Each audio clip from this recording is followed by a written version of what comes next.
but on my drive home from work, I see a car pulled over on the shoulder up ahead. I instantly slow down to the speed limit. I get closer. I see that it is, in fact, a cop. His car door is open. He's walking around the car. No big deal. As I pass him, he's just about to sit in the driver's seat. And we fucking lock eyes. And I instantly had the feeling of, oh shit, this guy's definitely gunning for me. I'm kind of fucked. And sure enough, he pulls me over, and I had no idea what he could possibly have on me. I was completely shocked. Motherfucker walks up to my window, says he clocked me at 81. I say, that's not possible. I wasn't speeding, and I don't think you could have clocked me from outside the car. Well, he doesn't like my lip, so he tells me to sit on my hands on the side of the road while he searches my car, but he didn't find anything. This is a fairly typical stop, but it just pissed me off because he did not clock me for speeding. But he wanted to stop me because I looked at him, and he just threw out a reasonable number and wrote me a fucking ticket. Well, what the fuck? This is not a place I want to live anymore, people. But anyway, today on the show we got Nick Redfern, and it's a little rapid fire because I was supposed to be joined by Adam Gorightly and Ron Patton from Paranoia Magazine to talk about ParanoiaCon, but neither one could make it at the last minute, so my planning was a little light because I expected two other people to be chiming in.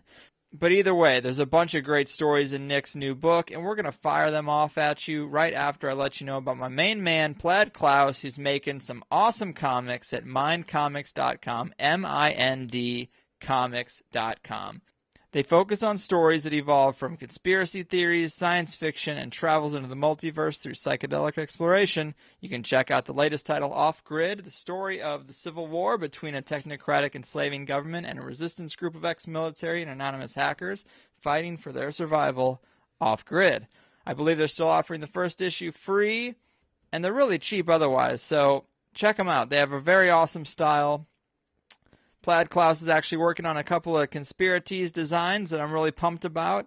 I don't know when I'll actually be able to print them. So far, the first one looks great, and I'm pumped about it. It's a reptilian shirt. Yo, there, I said it, okay? So, either way, go explore the outer reaches of your mind at mindcomics.com. Plaid K also gave me a coupon code this week to give to you. So please, if you're going over there and you're checking out stuff, Off Grid, issue number 1 is totally free. Then use the code THC to get 20% off anything else you like.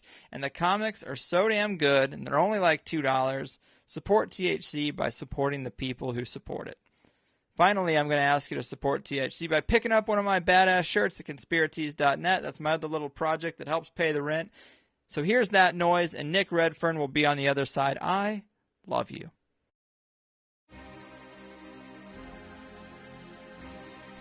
We're here because we don't buy into the bullshit of mainstream culture. We're tired of the mundane, passionless careers we've been shuffled into as a result of this orchestrated debt-based system of rule, and the stranglehold on education and entertainment by cold, soulless corporations. People, yes, we are frustrated. Yes, we are tired. And we reject the pre-approved tranquilizers that are Monday Night Football and an ice-cold Budweiser. But we have to stop hiding. Stop hiding behind the headphones and the Cherry Popper 420 username. Let the world see that the resistance is strong and society is changing. There was a time to be anonymous, but that time has passed. And so the Higherside Chats would like to present Conspiratees as the dawning of this new paradigm in the uniform of the revolution. Because bold fashion should mean more than some celebrity meat dresser frat boy in a silly pink polo. Conspiratees redefines bold fashion as having the balls to reject socially uncomfortable and unpopular truths from your radiant chest. All fucking day. Conspiratees.net. Let them know that you know. Bold designs for troubled times. Hard truths. Soft talk. Alright, welcome back, people. You know, the world is filled with weirdness, and some of my favorite stories are the tales of anomalous cryptids running around out there, giant sea monsters, Bigfoot, the Mothman, the list goes on.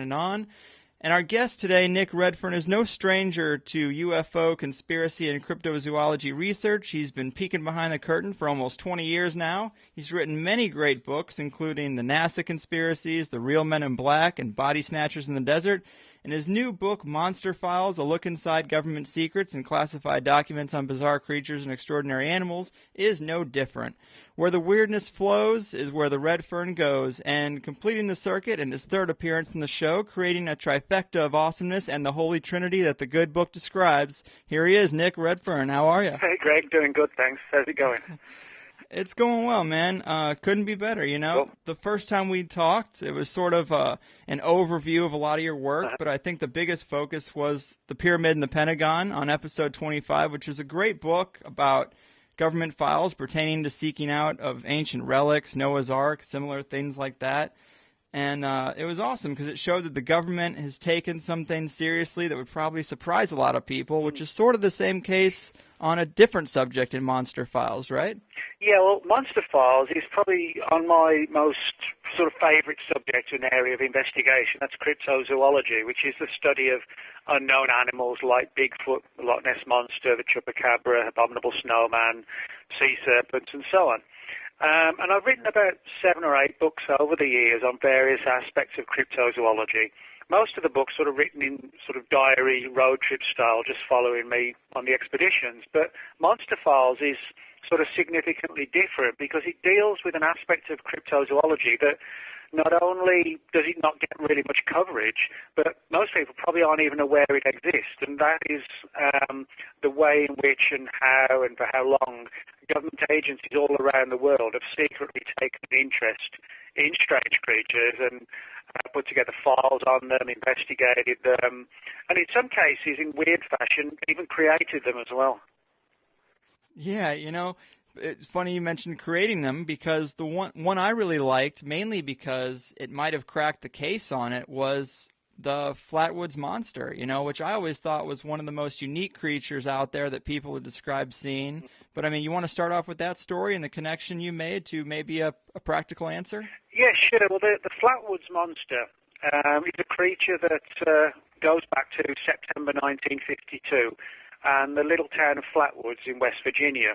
And I say little town because even today the population is still only in the 400s, and back in 52, when this occurred, it was just in the 300s, you know, so it hasn't really grown much at all. It's sort of very rural, sort of wooded, you know, farm-type area. And throughout the summer and the late summer of 1952, there was a huge wave of UFO activity all across the United States. And one of the strangest events occurred in Flatwoods in September, and a number of the people in the town reported after the sun was going down, you know, darkness was setting in, they saw this strange object sort of shoot across the sky, and it seemed to land, or come down at least, in a large area which was sort of dominated by sort of mountainous hill and forest land. And a number of the townsfolk went out there to try and figure out what it was. And they came across this sort of strange, eerie fog, and heard strange noises coming out of the woods and unusual illumination in the background. So clearly something strange was going on. But that was sort of made even more strange and, I guess, frightening for the people because this huge thing came clambering or lumbering out of the woods. And it was described as being about 12 feet tall. But unlike, you know, like a hairy Bigfoot creature or something like that, it was described as being like a mechanical monster in some fashion, which kind of sounds bizarre, but it sort of befits that period of the 1950s, you know, when you had all those weird sci-fi movies coming out with robots and things. But it was described as being about, as I said, about 12 feet tall, humanoid, but it had all these weird flashes and sparks and bangs coming off it that, you know, gave it a monstrous angle, but a robotic angle as well. Not surprisingly, everybody sort of fled for their lives down the hill, and it was never seen again. It was one of these cases, you know, where you had almost like a unique creature that didn't surface before and never surfaced afterwards even. And one of the things I was doing research on in the book was this whole angle, but actually for other chapters in the book, on how government agencies had used psychological warfare programs to create myths of monsters to frighten the enemy. And in doing this, I got hold of a RAND document, which had been prepared for the US Air Force in 1950. It was a document that talked about how RAND had prepared all this data for the US Air Force on how psychological warfare could be used from the perspective of using mythology and folklore to defeat enemies rather than, you know, just guns and missiles or whatever. Yeah. And in this particular file, there's a reference to how during the Second World War, the British Army created this thing that sounds eerily like the Flatwoods Monster. It was described as being exactly the same height, 12 feet tall, and it was like a robotic thing that had all these wires and lights all over it, which could be sort of lit up and, sparks and arcs coming off it to give it sort of this effect of something sort of monstrous, if you like. And what the British Army did, they sort of unleashed it in and around the fringes of little towns in Italy. During the Second World War, the Italians were helping the Germans, and so the idea was they sort of briefly released this thing, or sort of towed it, or sort of remotely controlled it. And the plan was then to sort of tell the villagers, well, this is like a visit from some sort of satanic creature, basically, cursing you for helping the Germans. And, in a lot of these isolated little Italian villages, it worked.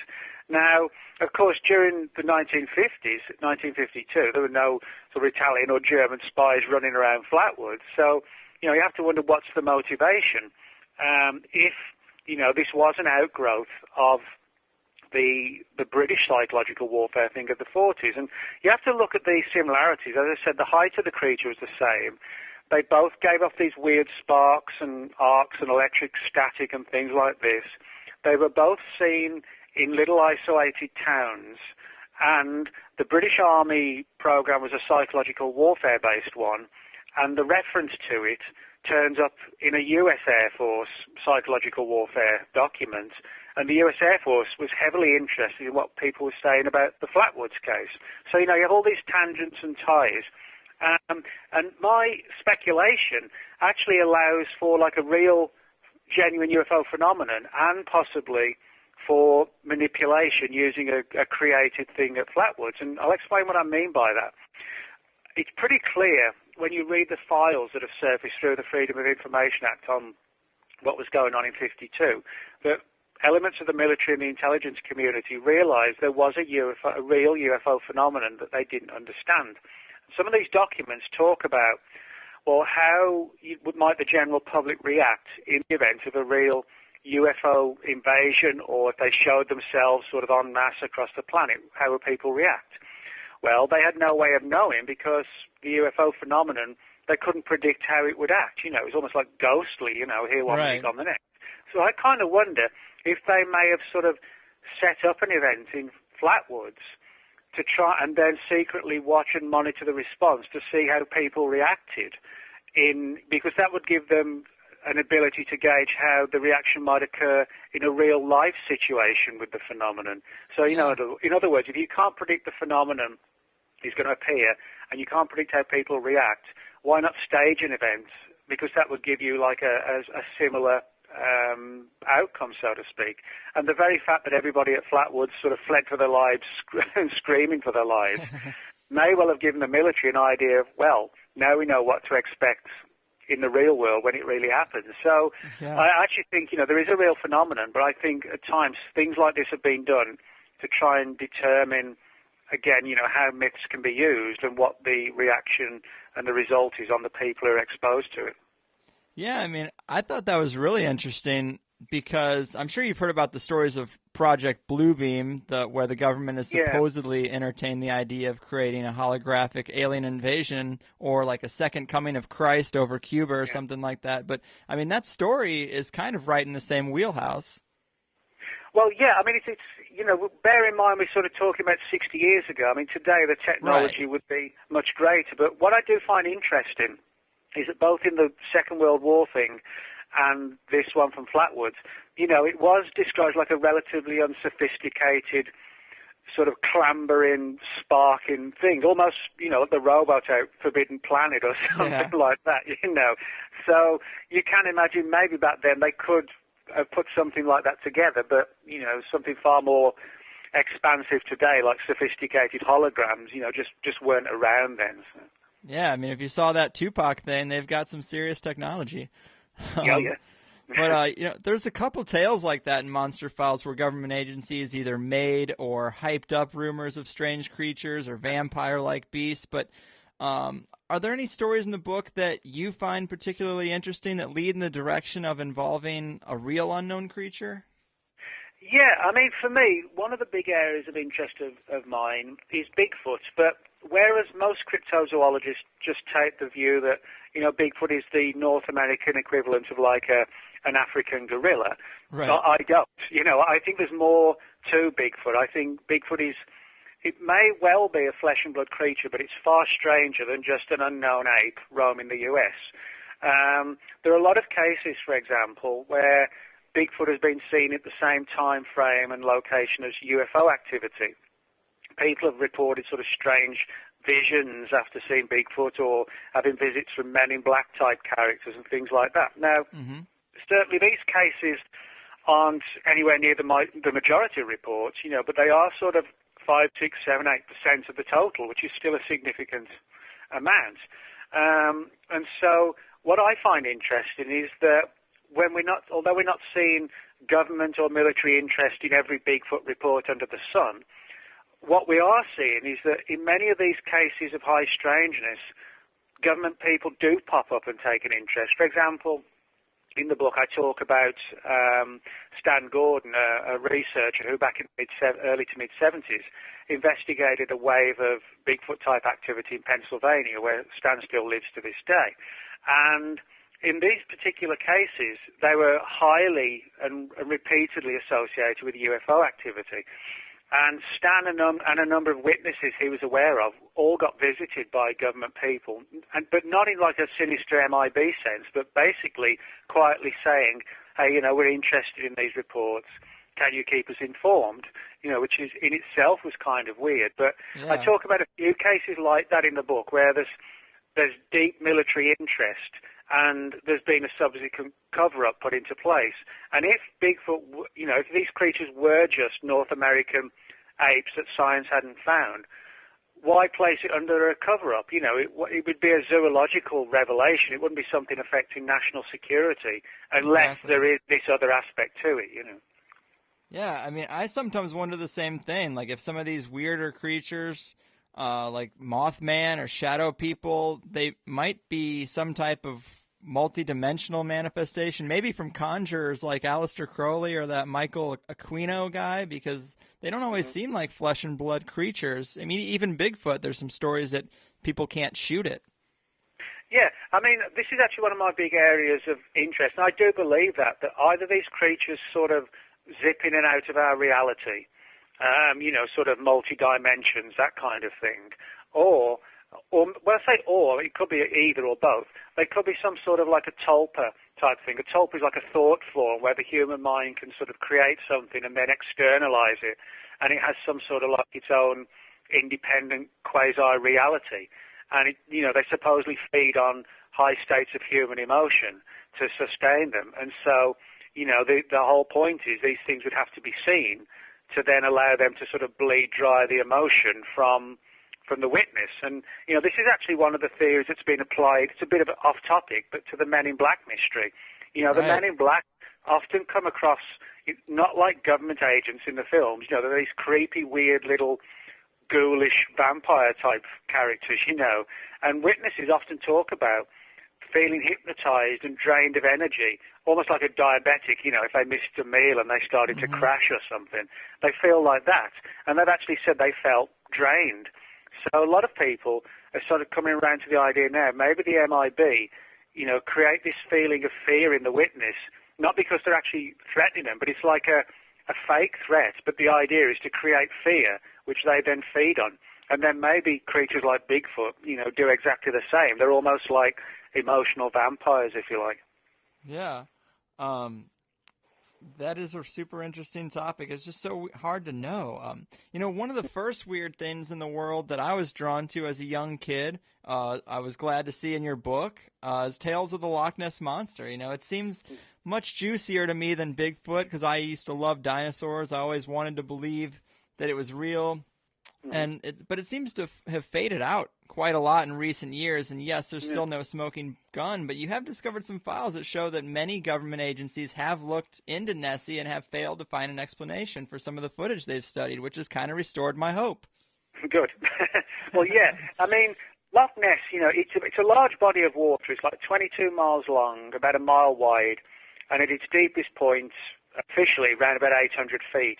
But there are stories about sort of cavernous areas and tunnels below that might take it considerably below like 1,000 feet deep. So it's a very large body of water.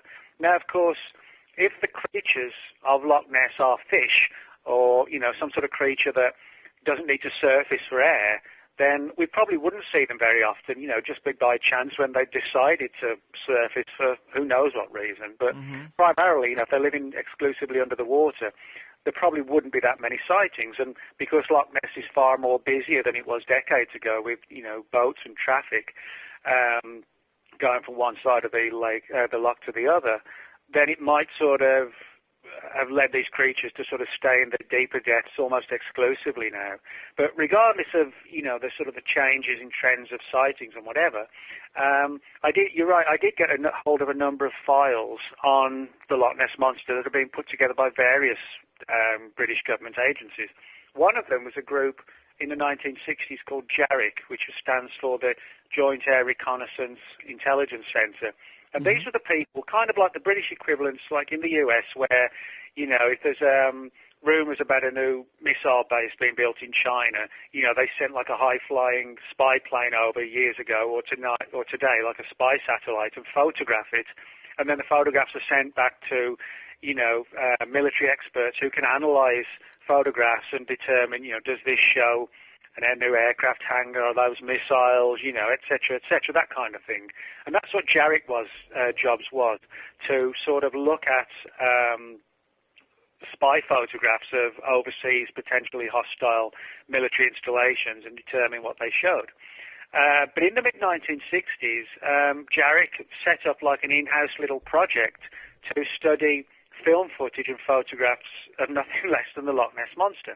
And what was interesting, bearing in mind, the caliber of the people working for the group, in a good percentage of all the imagery they looked at, they ruled out things like logs falling into the loch or rotting trees sort of surfacing when the gas levels change and just breaking the surface. They ruled out things like wave formations or shadows or rowing boats. And in many cases said that what they were looking at appeared to be independent, intelligent entities, creatures, and in some cases they could see shadows that seemed to suggest that whatever was on the surface was actually only a small portion, and they could make out vague evidence of what looked like a larger part of the creature below the water. So that in itself, is significant for several reasons. One, it demonstrates that the footage and photographs can be vindicated, and number two, the people doing the analysis were the best people you could ask for within the UK. They were military experts just solely focused on that field. Now, the next files that I got hold of, pretty much all dated from the 1980s, and during when Margaret Thatcher was the Prime Minister, and the government had this plan, almost like a harebrained plan, to train dolphins to swim in Loch Ness and to try and find the Loch Ness monsters. And the idea was to have the dolphins strapped with cameras and sonar equipment, which could be sort of triggered remotely, in the event that they came across one of these creatures. But not much thought seems to have been given to the idea of how they would actually teach the dolphins to chase the monsters when, nobody had actually got an example of the monster to show them, Right. So that was a problem. The other one that not much thought was given to was, well, what happens if there is a confrontation between the monsters and the dolphins? Is it going to end in a bloodbath? And then the other thing was, well, when it's all over, how do we encourage the dolphins to come back to shore and, put them in a tank and get them out of the loch again? So it was all of these different aspects that eventually led the government to drop the plan. But what's interesting is that, within secret for a few years, this idea was sort of nurtured and built upon, and a lot of thought went into it. But as I said, sometimes, these projects go ahead, other times they're just sort of relegated to, some dusty shelf because they were just too weird to work, I guess. Yeah, I mean, I wonder if there were some type of prehistoric creature or something there, if it's even still there, if they'd even be able to survive still, or, maybe there's never been a corpse found, I don't either, so. Well, I mean, if these creatures are some sort of fish, I mean, the plesiosaur is an interesting angle. Plesiosaurs were marine reptiles that existed during the dinosaur era. But, they were largely, or exclusively, as far as we know, saltwater creatures because they lived in the oceans, whereas Loch Ness is freshwater. Right. However, there are some animals, that can adapt. For example, you have saltwater crocodiles and you have freshwater crocodiles. But it may well be the case that if these things are ancient, presumed extinct animals, they might actually really become extinct before we prove what they are. And we'll never know. But, I'm not sort of too worried about the fact that we haven't found a corpse, because if these things exclusively, or almost exclusively, live in the water, although there are one or two land reports, then they're going to die in the water, and nature's going to take care of them. The smaller fish are going to eat them, and so on. True. That's how nature works. So that doesn't surprise me as such, that they would just sink to the bottom and rot or get eaten. But I mean, there are a lot of other interesting theories as well. Things like giant eels, sort of a 30 to 40 foot giant eel, which I guess by definition would still be a monster, True.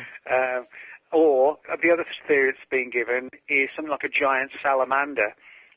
Salamanders, can grow up to like 6 or 7 feet, but a 30-footer would still be sort of a monstrous creature. So, I'm not sort of tied to the idea that it's nothing or it's a plesiosaur. I think there are other scenarios, and I do really believe that there have been and maybe still are strange creatures in the loch, but a lot of people don't realise that Loch Ness is actually connected to the Atlantic Ocean by the Caledonian Canal. You go through like a series of locks and gates, to like on a regular canal. So what this means is today you have an incredible amount of traffic on Loch Ness, and not just little rowing boats, but huge boats that are going to cross the Atlantic. So, if these creatures are there and they're not stupid, they're going to realise that the days and centuries and decades ago when Loch Ness was relatively quiet have long gone.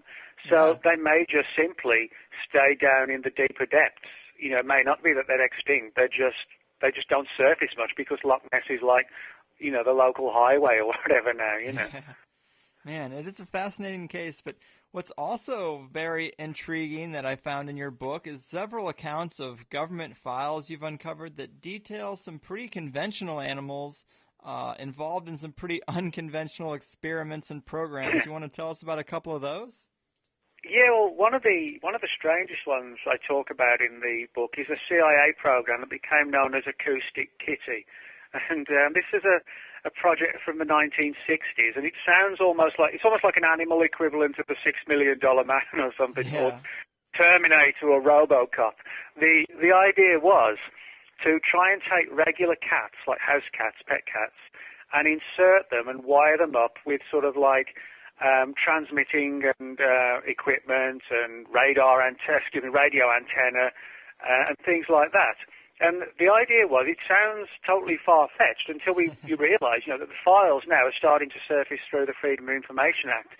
Some of them are actually quite heavily redacted, but, we have got a few which confirm the existence of the project.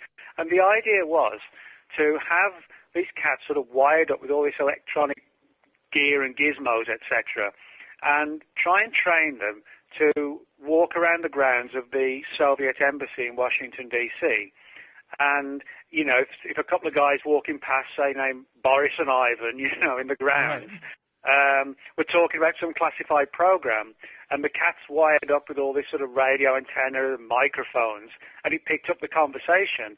The conversation that could then be broadcast to CIA headquarters and transcribed, So it would almost be like, instead of putting bugging devices in the offices or the rooms of the embassy, no one would think that a little cat wandering around was a walking, meowing, bugging device, Yeah. And that was the idea. And incredibly, the very first cat that was chosen for the operation actually survived having all this sort of wires and mechanical gear inserted into its body.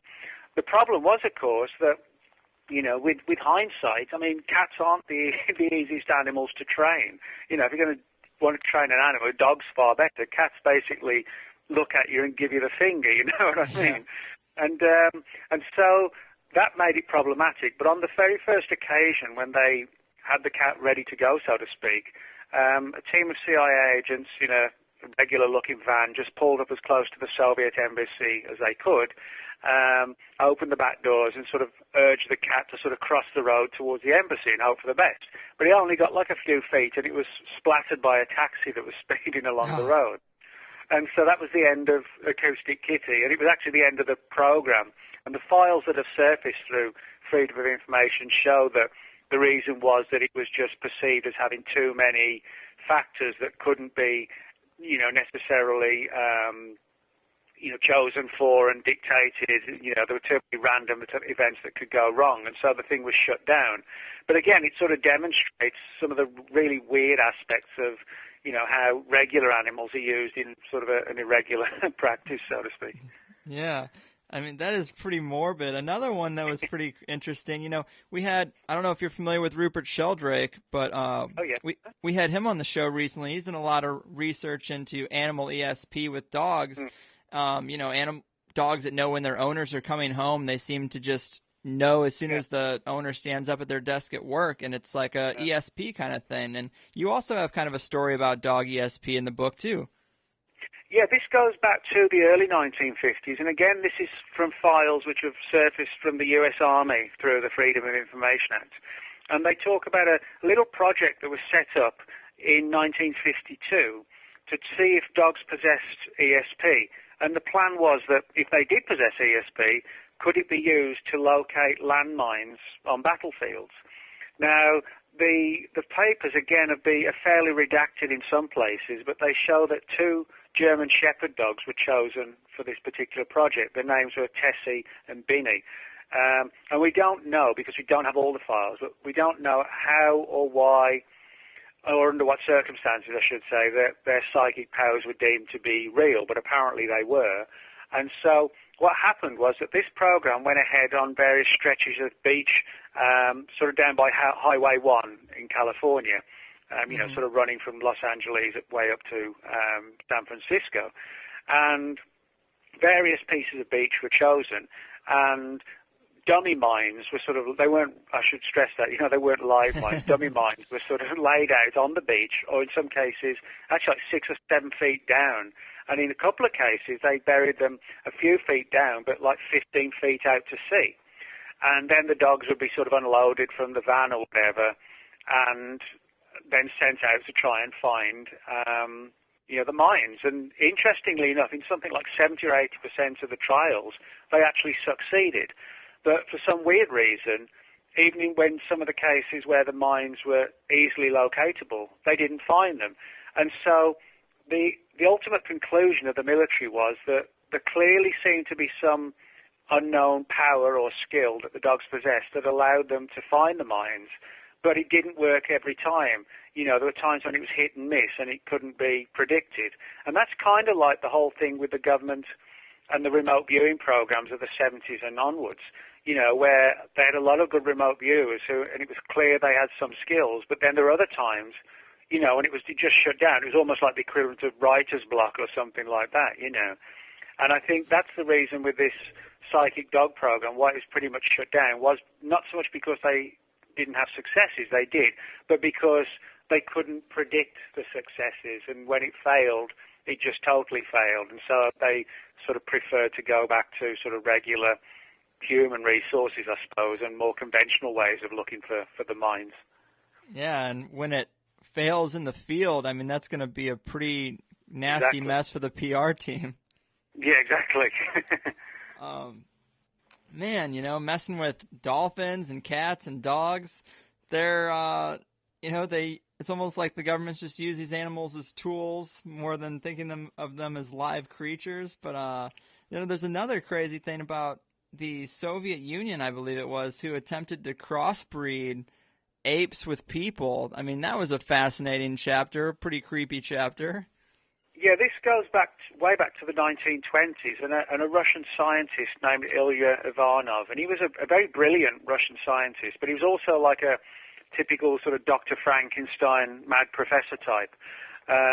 He had an obsession, and it is fair to call it an obsession, not just an interest. We were trying to crossbreed humans with apes. and particularly gorillas and chimpanzees. Now, back in the 1920s, there was nothing like gene splicing, and DNA was in its infancy, that kind of thing. Mm-hmm. But nevertheless, the Soviet government's Academy of Sciences actually funded Ivanov to a highly significant amount, to where he was able to had the funding to travel to West Africa, and had an entire team that helped him round up a number of female gorillas and chimpanzees. And laboratories were built all across West Africa and some in Russia as well, where these experiments went ahead. Now, as I said, there's nothing like gene splicing, so basically... Yeah, the old-fashioned way. Yeah, the old-fashioned way, exactly. Now, of course, nobody wanted to volunteer to impregnate the gorillas, so they had to essentially, just take human sperm and inject it into anesthetized gorillas and chimpanzees. Now, granted, we're actually like 98% compatible DNA-wise with chimpanzees, but it's that small percentage that isn't compatible that makes us look so different from chimpanzees and act so different. And nature, has a way of ensuring that sort of freaks of nature and, interspecies offspring don't occur. Right. And as far as we know, at least, or the official story, is that all these experiments that Ivanov undertook ended in failure. But there are a few rumours suggesting that maybe against all the odds, a few freakish creatures were born to these, to the female chimpanzees and gorillas, and that there's stories about some of them living just briefly, others, suggesting they lived actually a long time, and looked sort of like a freakish cross between humans and apes, And one of the ironic theories is that some of these offspring that were sort of supposedly mentally retarded and, it would have brought shame on the whole project, rather than being killed, because they were part human, they were banished to the wilds of, like, Siberia. And then when people saw them, it gave rise to the idea that, oh, Russia's got its own Bigfoot, not realizing it was maybe the outgrowth of some of these secret projects. So I don't think we've probably heard the end of the story. I think there's probably more to uncover. And, maybe, as I said, against all the odds, one or two experiments really did work. We just don't really know, unfortunately. Yeah, that's wild. There's a photo in the book that is of a suggested hybrid that is pretty interesting, too. Yeah, that's a woman named Julia Pastrana. And back in the 19th century, like a lot of people who unfortunately had like sort of physical afflictions, she earned her living in the so-called old circus freak shows, that kind of thing. Now, what we know for sure is that she had a condition called hypertrichosis, and that's a real condition. It's where the body and the face and pretty much everywhere just grows massive amounts of excess hair, and it just covers the entire body and face all over. And it's unofficially known as werewolf syndrome, which gives you sort of an idea of how a person looks. But if the person sort of regularly shaves or has the hair, sort of medically removed, they look just like a normal, regular person. You would never know until the stubble starts to come through again. But Julia Pastrana, she looks very strange because as well as being covered in hair, she has almost, I won't say deformed jaws, but she has like elongated and very muscular-looking, powerful jaws, not unlike a gorilla or a chimpanzee. And so she looks very strange. And the fact that she is covered in hair suggests that maybe her hypertrichosis wasn't due to the regular condition, because the regular condition doesn't cause facial or appearance abnormalities. And she, is one of the ones who there are still questions raised about, was she completely human, or again, was she one of these, some sort of offspring that's, again, against every odd, that managed to survive, Yeah, it definitely is a picture worth looking at for anyone who's interested. Another subject you've looked in before, I think, it also crops up in this book under the label of ABCs, the alien big cats. But what was interesting about their appearance in Monster Files is there seems to be a connection between Princess Diana and these cats, apparently, right? Well, by default, she's been linked to a conspiracy concerning the big cats. Now, all across Britain for decades have been reports of big cats on the loose, kind of like the equivalent of like a fully grown black leopard or, sort of mountain lion that you would see in the Pacific Northwest forest, that kind of thing. Mm-hmm. Now, there shouldn't be anything like that running around the UK at all. Other than pet cats, the only other cat in Britain is called the Scottish wildcat, which, as its name suggests, it lives in the wild and it lives in Scotland. But even the wildcat, it's barely any bigger than a normal house cat, and it looks just like a house cat, but it's actually quite savage, and they will give you a nasty scratch or bite if you get too close to them in the wild. But you're not going to mistake a Scottish wildcat for a mountain lion. There's no comparison, and yet people see these things every day. So the big question is, where are they from? Well, part of the answer probably lies in the fact that back in 1976, the government passed a law, the Dangerous Wild Animals Act, which meant that anybody who wanted to own a big cat or a large cat had to have a license and a fully secure enclosure to keep it in. Before that, as incredible as it sounds, anyone in the UK could own a big cat and just keep it in their backyard. And it's amazing nobody got killed. And we know people did, but because some of them couldn't afford to pay for the new license and build new enclosures, a few people have come forward to say, well, we let our cats go into the woods in the middle of the night, and there were males and females, and they may have mated, and then, today we've seen third or fourth generation cats after the 1976 releases. That explains part of the story, but the problem is the reports going back decades before that, and actually into the 17th and 18th centuries. So, maybe sailors from overseas brought back cats, and they've actually been breeding for centuries in the wild, and in secret. I think so. We've got a couple of angles, but people nevertheless still see these cats today. The hundreds of reports come in every year, so there's clearly something going on.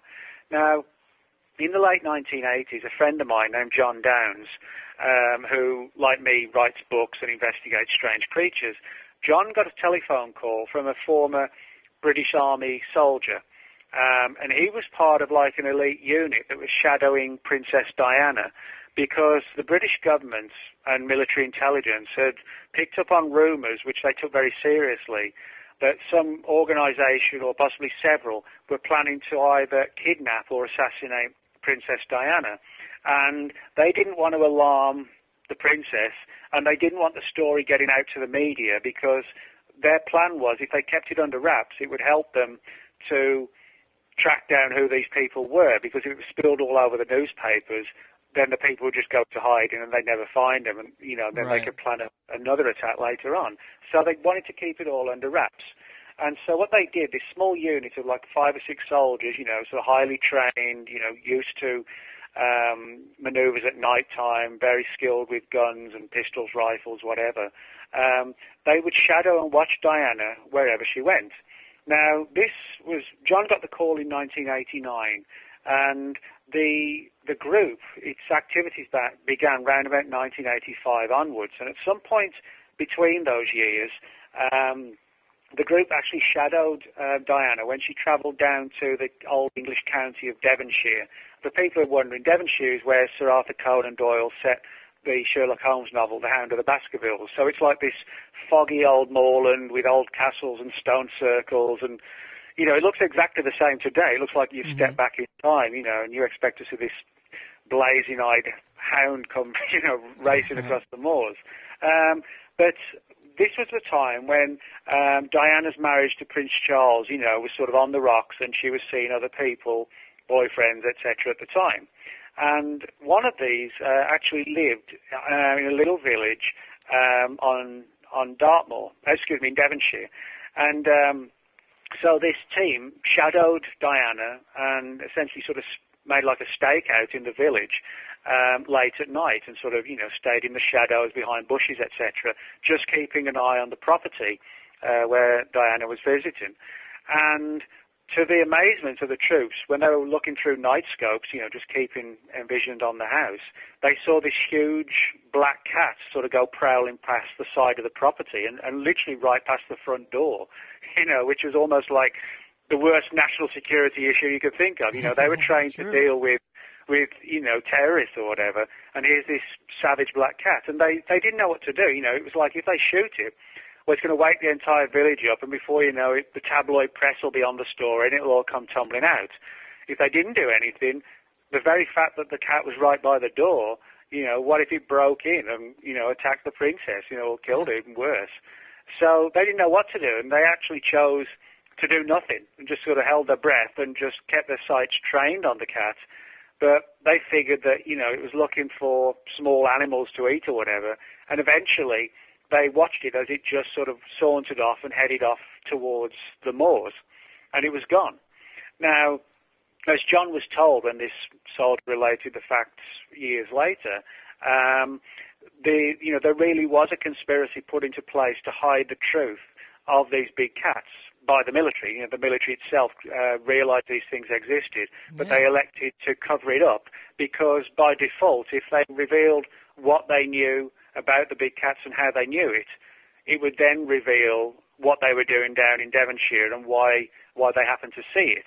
So, in other words, it was like the cover-up of the big cats was forced on them by the fact that they had to cover up the fact that they were watching Diana. So it's almost like a roundabout conspiracy, but still a conspiracy nevertheless. Yeah, I wonder how many stories out there are really, like, how many things we'd love to get information on are covered-ups just because they're associated with some other thing that we don't even really care about that's probably somewhat boring, but to the government, it's like a serious security issue. Well, I actually think that probably happens a lot, because we tend to focus on if the government's hiding, like if the British military's hiding something on big cats, we automatically think, oh, well, they're hiding it because they don't want the general public to panic. And that may well be part of it. But it may also be the fact that, like this one, something else is going on. And until somebody comes forward like John's informant, all you're seeing is one part of the picture. And that part of the picture you are seeing actually looks credible and understandable. But then when you see the other part, it totally sort of throws a spanner in the works, so to speak. And, the whole thing is turned on its head, where you still have a conspiracy, but for a totally different reason to the one you were expecting. Yeah, and another topic that was in the book that is really interesting is the Iceman. A lot of people are probably familiar with the stories of the Iceman. We actually had someone come on and talk about it not long ago who basically just thought the whole thing was a fraud. But, you have uncovered some people's testimonies who've talked about it and said they could smell the creature. So, I mean, that's pretty interesting.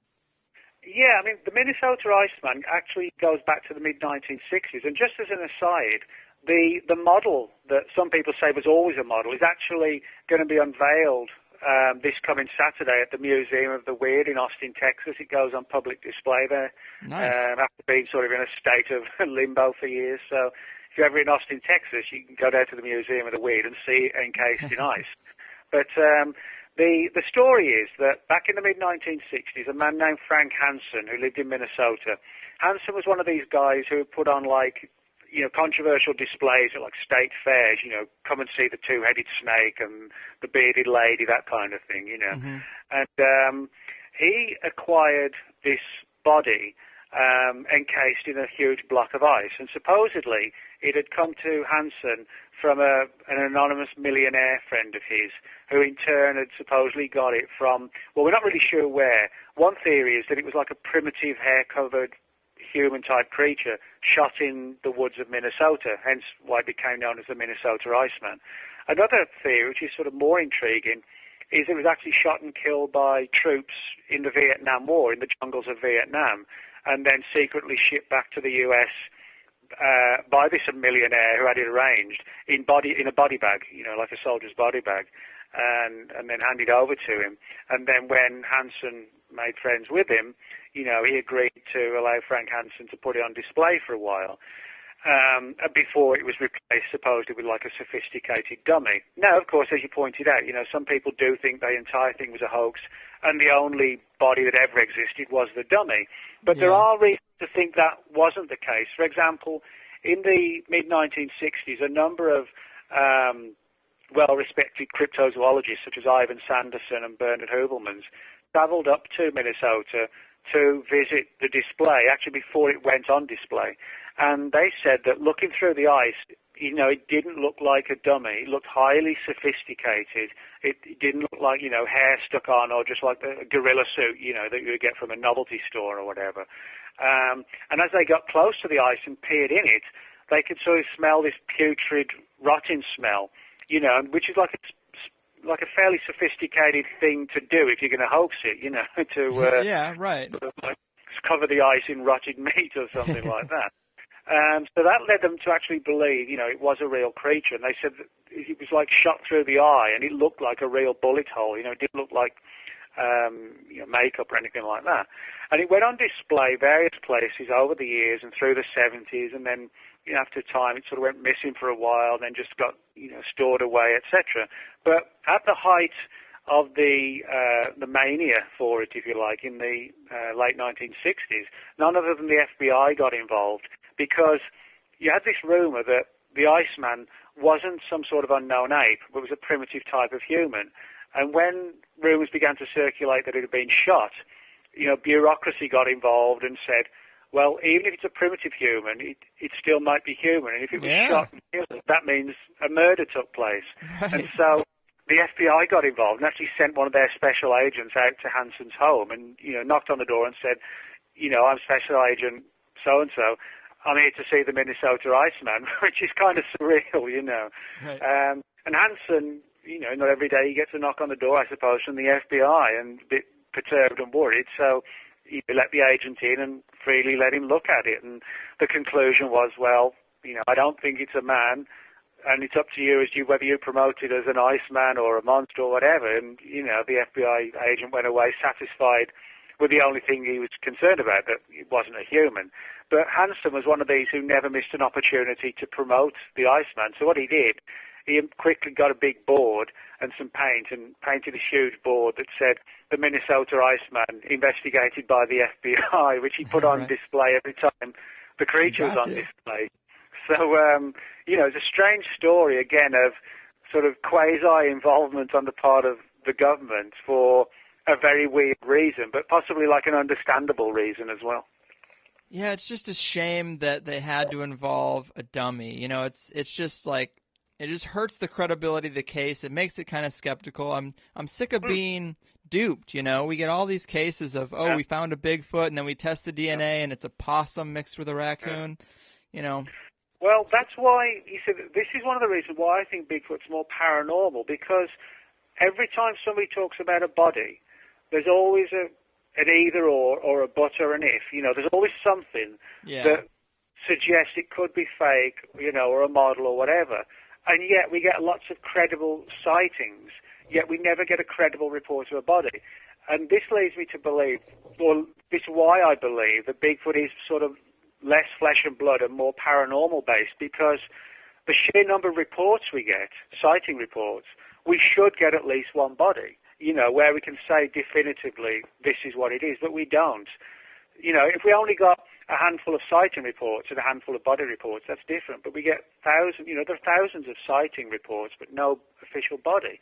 So I think this is a pointer to the probability that, in many of these cases, we are dealing with a paranormal type creature that maybe isn't flesh and blood in the way we even understand it, and possibly can't even be killed in the way we understand it either.